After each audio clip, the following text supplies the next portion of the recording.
মৌলভীবাজার ২৫০ শয্যা বিশিষ্ট হাসপাতাল যেন দুর্ভোগের এক প্রতিচ্ছবি। বছরখানেক ধরে নষ্ট হয়ে বন্ধ আছে লিফট, প্রয়োজনীয় যন্ত্রপাতির পাশাপাশি পর্যাপ্ত চিকিৎসক। যেসব মেশিন আছে তাও অচল, ফলে চিকিৎসা নিতে আসা রোগীদের ভোগান্তি চরমে। মৌলভীবাজার প্রতিনিধি এস কাকুনের তথ্য ছবি নিয়ে আরও জানাচ্ছেন অলিউল রনি। চিকিৎসা সেবায় জেলার মানুষের একমাত্র ভরসা মৌলভীবাজার ২৫০ শয্যা জেনারেল হাসপাতাল। অথচ এই হাসপাতাল যেন নিজেই এখন রোগাক্রান্ত। পর্যাপ্ত চিকিৎসক নেই প্রয়োজনীয় সরঞ্জাম। রোগ নির্ণয়ে যেসব মেশিন আছে তাও অচল।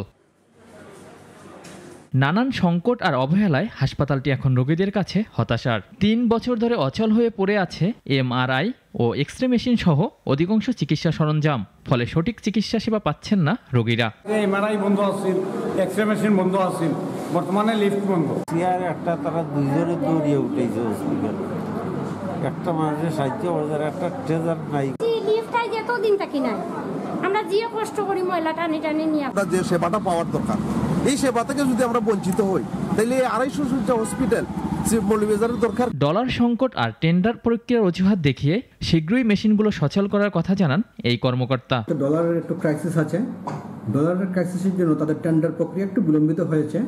আমাকে পিডব্লিউডির অ্যাকশন মহোদয়টা শেয়ার করেছেন এবং উনি আমাকে অভয় দিয়েছেন তো উইদিন 7 ডেজ সেটা চালু হয়ে যাবে এবং লিফট অলরেডি চলে এসেছে, লিফটের টাইলসও লাগানো হয়েছে, জাস্ট ইলেকট্রিক্যাল কিছু কাজ আছে, সেটার জন্য একটু দেরি হচ্ছে এবং আশা করি আমরা উইদিন 7 ডেজ আমরা এটা পেয়ে যাব। সদর হাসপাতালের পরিসংখ্যান বিভাগ বলছে এই হাসপাতালে বহির্বিভাগে প্রতিদিন 700 থেকে 800 রোগী চিকিৎসা নেন। পাশাপাশি নারী ও শিশু সহ 300 থেকে 400 রোগী ভর্তি থাকেন।